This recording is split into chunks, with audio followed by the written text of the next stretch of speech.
So it is 2025 garden season, and this garden is always changing. Small yard, big garden, right? It has been a little bit bigger in the past. I had a really good, successful year. I had okra, I had peppers here. That's changed. I have a little patio there with the bench. I have the pepper bed over there on this side now this year. So let's go through some of the changes. I mean, it looks different, obviously. There's been some different things that I've done, including I seem to always be moving the rock around. Also, I put a trumpet vine in, one of the red trumpet vines for the hummingbirds that like to come to the yard. And hopefully it will take. I have a lot of Bermuda grass coming through, so it's always hard to see how well things are going to do when it battles Bermuda. But hopefully it will take right there, and it will cover the catapanel that I have here. We don't have quail anymore, so I need to actually get that out of there. We have cucumber here, and then of course howl and pollinator food over here with the salvia, red salvia, purple salvia, but yeah, we've got the cucumber here. I will forever say that plant name wrong, calypsis, something, I don't know, but we also have some violas and some new days, which bloom in the evening. Some of these are still kind of open. I have some carpet flower. Ah, look. One of the turtles has come out. You can see it. Digs a nice little hole in there. There's 2 adults in there. I don't know that the babies... One baby... I'm talking, so obviously Howl has to talk above me. But one of the other babies did pass. It came out. We had a really hard freeze. Oops, sorry, you can't see the turtle like that. So one of the turtles did pass. We had a really hard freeze. The other baby has not showed up, but 2 adults have. One of them went and buried itself back under. It did get cold again, and it hasn't come back out yet. So we've had a mild start to the season, for sure. And so we have, let's get back to the plants. I just heard him moving around, so I had to look up and see what was going on.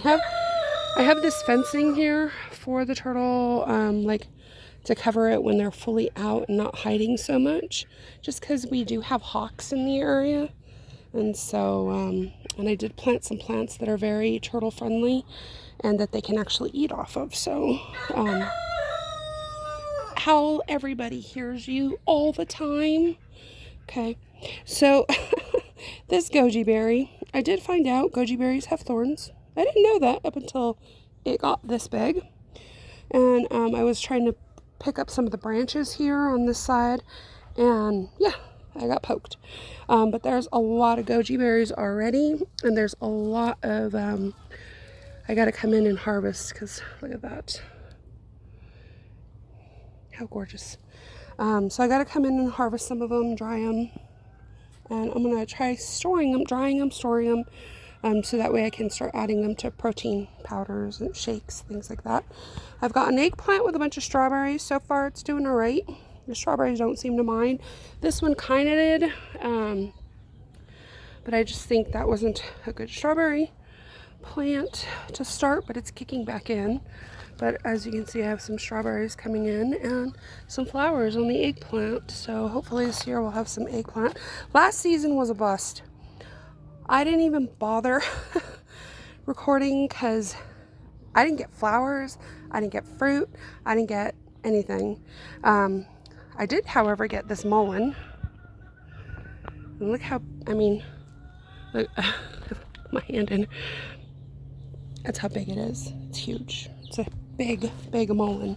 I absolutely love it. I do need to harvest some of the leaves and dry them. I have a rhubarb next to it, and of course yarrow is kicking in.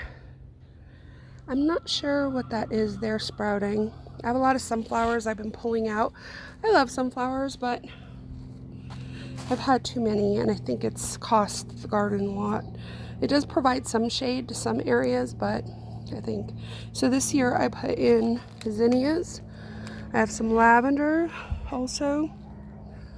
There's one of the robins floating around. The fig, this is my only remaining fig of the heirloom figs. The other ones died off, unfortunately.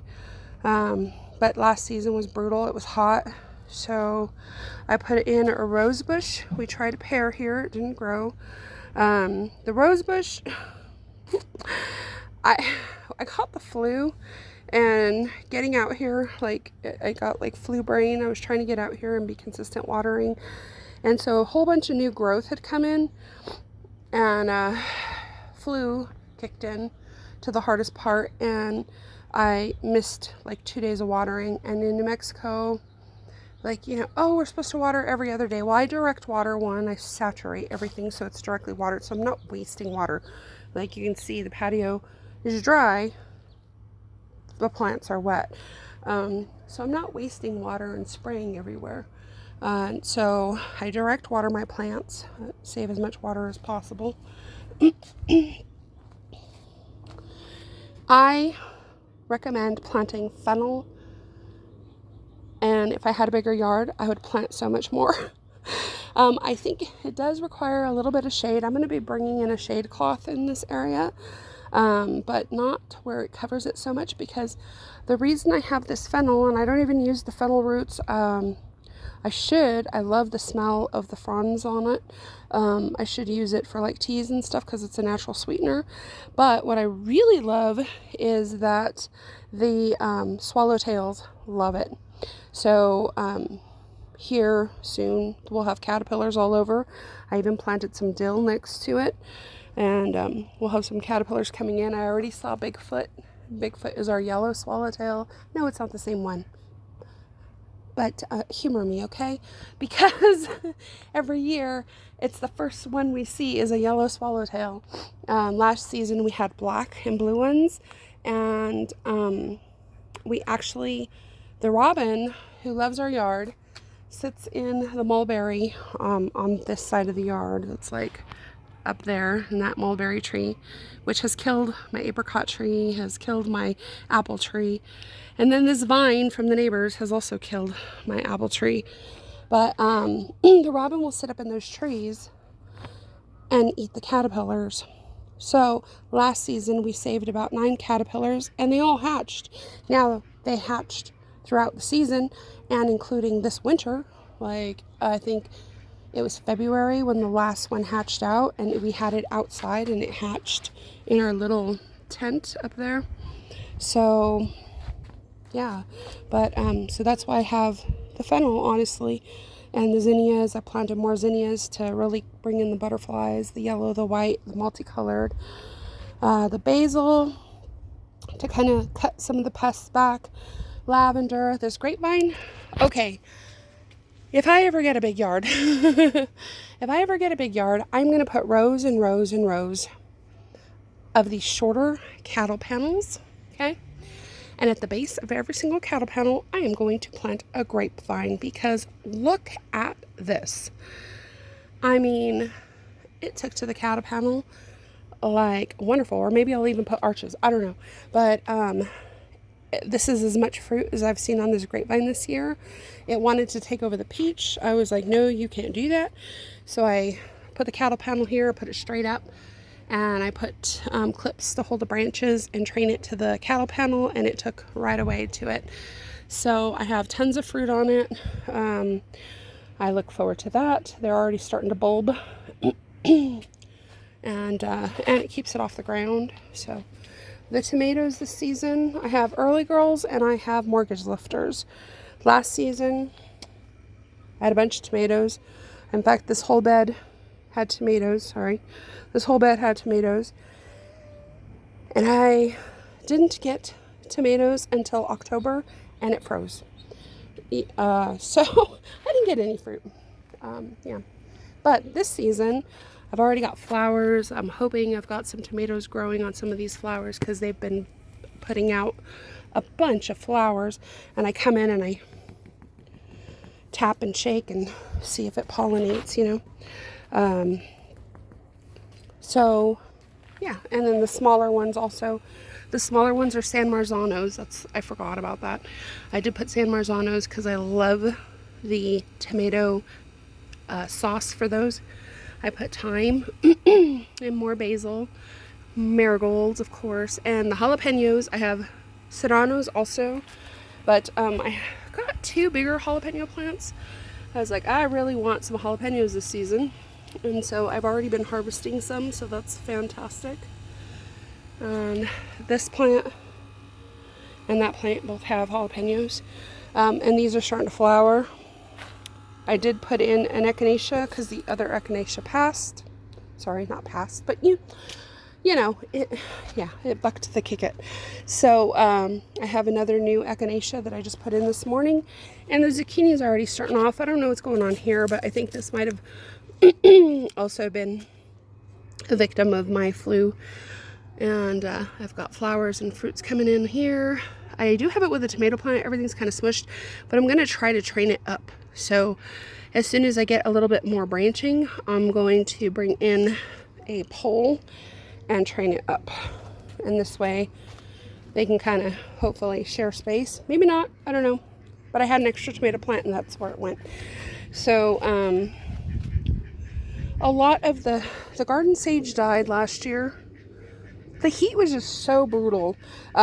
This survived. I put it at the end of the season, and it is a cherry tree, a sweet cherry. So I have 1 cherry on there because it was a very cold start to the season and they all froze. So yeah. Now this is the surprise of the season. I don't know that the flowers are going to do anything. This is a tropical plant. I left it in the pot over, you know, through the winter. These are so pretty. I left it in the pot over the winter, and I was wondering if it was going to be dead this season. And look at that. It's got sprouts everywhere. Hopefully it'll start vining. It did flower also, so that's also cool. This is a fruiting plant. It didn't fruit last season, but it was new last season. That's okay. And look, I do have some vining going on here. You see that right there. So it looks good. I'm excited about that because, one, again, it is a tropical plant. I even have some growth going on over here. So I gotta bring that back up. Bring that back up. You just stick them through.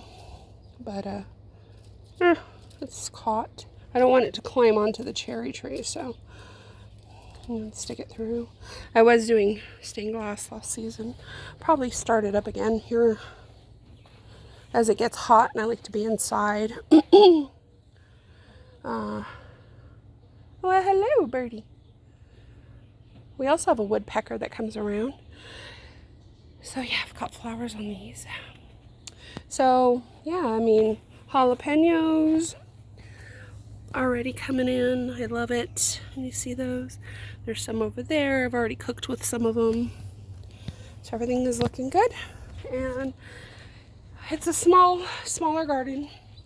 Especially, I mean, normally I would put some stuff in here, but this goji berry took over this whole entire space, which is why I was trying to lift it up.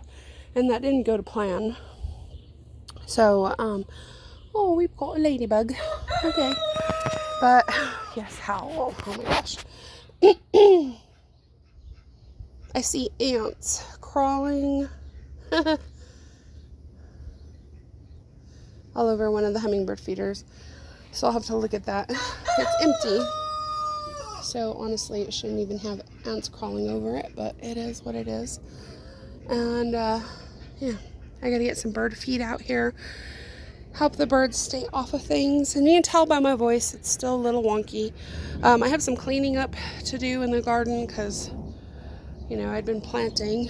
But everything's looking good. Get a shade cloth in and also misters. So, happy gardening 2025, and let's see what the season brings us. And I've missed you all, and I'm glad to be recording again for the season. And hopefully I can put up some more videos this year.